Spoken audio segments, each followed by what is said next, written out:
मोदी सरकार के 100 दिन पूरे होते ही नरेंद्र मोदी को कुर्सी से हटाने की आवाजें बीजेपी से ही बुलंद होने लगी। नितिन गडकरी ने विपक्ष के कंधे पर बंदूक रखकर पहली गोली दाग दी है। नमस्कार दोस्तों, दो खबरें हैं और दोनों खबरें बहुत महत्वपूर्ण हैं। प्रधानमंत्री पद के लिए पहली बार खुलकर नितिन गडकरी ने दावा ठोक दिया। इस वीडियो को जरा ध्यान से देखिएगा। मोदी के 100 दिन खत्म, नितिन गडकरी ने किया प्रधानमंत्री बनने का ऐलान। ये तो भैया न्यूज है हमारे लिए, that too a good one. Hey hi hello नमस्ते जी, सत श्री अकाल, अस्सलाम वालेकुम। मैं निधि शर्मा इंडिया से, और कोई ऐरा गहरा नत्थू खैरा गोदी एंकर अगर इस बात को बोलता तो हम विश्वास न करते। पर ये बातें पता है किसने कही है? प्रज्ञा मिश्रा जी ने, देश की सच्ची और हमारी पर्सनल फेवरेट, जिनकी बातों की ऑथेंटिसिटी है, जिन्होंने भारतीय मीडिया की डूबती नाव को डूबने से बचा रखा है। Not only her but all the real journalist, a big shout out to them. आपके फेवरेट जर्नलिस्ट कौन है? प्लीज कमेंट सेक्शन में बताइए। मेरे तो प्रज्ञा मिश्रा जी और रवीश कुमार। वीडियो की शुरुआत में जो मैंने बोला है ना, खुद ही को विश्वास नहीं हो रहा है उस पे कि क्या ये सच्चाई है और कैसे ये सच्चाई है। इसी को प्रूफ करने के लिए प्रज्ञा जी आज हमारे साथ इस वीडियो में नजर आएंगी। और वैसे ना, ये बैसाखियों वाली जो मोदी सरकार इस बार आई है, उसकी उल्टी गिनती तो इलेक्ट होने के साथ ही शुरू हो गई थी, क्योंकि अब विपक्ष कमजोर नहीं है, मजबूत है, और मजबूती से डटकर ऑपोजिशन इनका सामना कर रहा है। सत्ताधारियों, कमर कस लो, इस बार आसान नहीं होगा तुम्हारे लिए शासन करना। और अगली दफा तो एनडीए भी रूल नहीं करने वाली है, इंडिया आने वाली है। विश्वास करिए इन शब्दों पर, ये भारत देश की होने वाली सच्चाई है। और समझिएगा, नितिन गडकरी कहां से सांसद हैं? नागपुर से। दूसरी खबर यह है कि संजय जोशी, जिनको मोदी और शाह ने बर्फ में लगा दिया था, सूत्रों के मुताबिक उनको बीजेपी का राष्ट्रीय अध्यक्ष बनाने की तैयारियां चल रही हैं। जी हाँ, संजय जोशी कहाँ के रहने वाले हैं? नागपुर के। अब इन दोनों के अलावा नागपुर में और क्या है, सोचिए जरा। क्या है? संघ का हेडक्वार्टर है। बीजेपी पर जिस जलवे जलाल के साथ गुजरात लॉबी ने कब्जा किया, अब उसके पतन का समय आ गया है। भाजपा की लगाम फिर से संघ अपने पास रखने की पूरी तैयारियां कर चुका है। अब इसको समझने के लिए सबसे पहले आप खबर के पहले हिस्से को समझिए और टाइमिंग पर जरा गौर कीजिएगा। नरेंद्र मोदी ने अपने सारे पुराने मंत्री पुराने मंत्रालयों के साथ रिपीट किए। कारण क्या था? कारण ये सामने आया कि पुराने मंत्री रहेंगे तो पेंडिंग पड़ी हुई फाइलें जल्दी क्लियर हो जाएंगी। अब नया मंत्री आएगा तो उसे फाइल समझने में समय लग जाएगा। खबर ये थी कि पुराने मंत्रियों को शुरुआती 100 दिनों के लिए पुराने मंत्रालयों में रखा जाएगा। अब मोदी सरकार के 100 दिन पूरे हो चुके हैं और 100 दिन पूरे होते ही गडकरी ने ऐसा बम फोड़ा है जिसका सीधा संदेश ये है कि नरेंद्र मोदी प्रधानमंत्री का पद छोड़ें। नितिन गडकरी ने मोदी सरकार के 100 दिन पूरे होने के एक दिन पहले कहा कि विपक्ष ने उनको प्रधानमंत्री बनाने के लिए ऑफर दिया था, लेकिन उन्होंने विपक्ष के ऑफर को ठुकरा दिया था। नितिन गडकरी को मोदी सरकार के 100 दिन पूरे होते ही ये याद दिलाने की जरूरत क्या थी कि अगर नितिन गडकरी पीएम बने तो विपक्ष सपोर्ट करने को तैयार है। दोस्तों, ये सीधे तौर पर नरेंद्र मोदी को चेतावनी है कि आपकी सत्ता का समय अब समाप्त हो चुका है। 100 दिन पूरे हो चुके हैं, अब आपके वानप्रस्थ का समय आ चुका है। दूसरी तरफ आप देखिए दोस्तों, तो चला चली की जो बेला है उसकी आहट गुजरात लॉबी को भी है। जी हाँ, और इसी बीच अजीत डोभाल पहुंच जाते हैं रूस, पुतिन के सामने बैठते हैं और पुतिन के दुश्मन यूक्रेन के प्रधानमंत्री से मोदी आखिर क्यों मिले थे इसकी सफाई देते हैं। वैसे तो दो राष्ट्रीय अध्यक्षों की मुलाकात के बाद किसी तीसरे देश के प्रधानमंत्री के आगे सफाई पेश करने की कोई रस्म तो है नहीं, लेकिन मोदी ने ऐसा करवाया। क्या पुतिन के आगे माफी जैसी सफाई इसलिए दी गई कि मोदी के सत्ता में न रहने के बाद उनके उद्योगपति दोस्तों के धंधे पर कोई प्रभाव न पड़े? मुख्य सुरक्षा सलाहकार अजीत डोभाल ने पुतिन से क्या कहा वो मैं आपको शब्दशः बताती हूँ। अजीत डोभाल ने कहा कि प्रधानमंत्री मोदी ने जैसा कि आपको फोन पर हुई बातचीत में बताया कि वो आपको यूक्रेन दौरे और जेलेंस्की से मुलाकात के बारे में बताना चाहते हैं। पीएम मोदी चाहते थे कि मैं खास तौर पर यहां आऊं और आपको इस बातचीत के बारे में बताऊं। डोभाल ने कहा, बातचीत बंद दरवाजों के भीतर हुई, सिर्फ दोनों नेता थे, उनके साथ 2 लोग थे, मैं भी वहां पर पीएम के साथ था, उस बातचीत का साक्षी मैं भी रहा। दोस्तों, कहानी की तीसरी तस्वीर देखिए। बीजेपी आज की तारीख में अध्यक्ष विहीन है।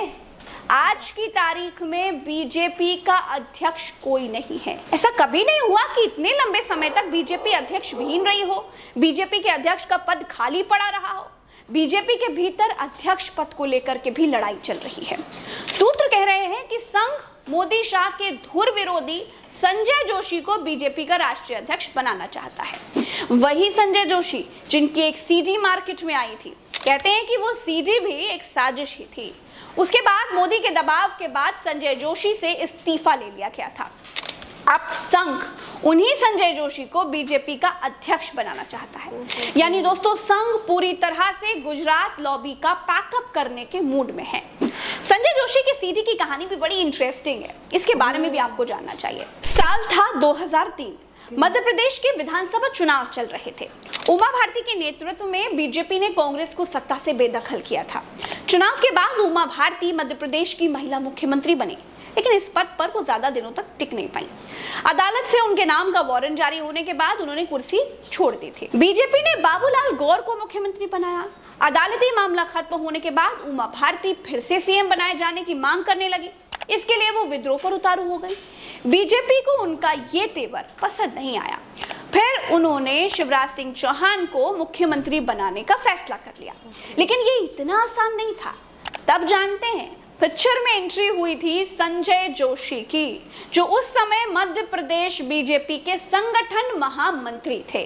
संजय जोशी ने शिवराज सिंह चौहान की ताजपोशी तो कराई ही, उमा भारती की बीजेपी से विदाई में भी अहम भूमिका निभाई थी।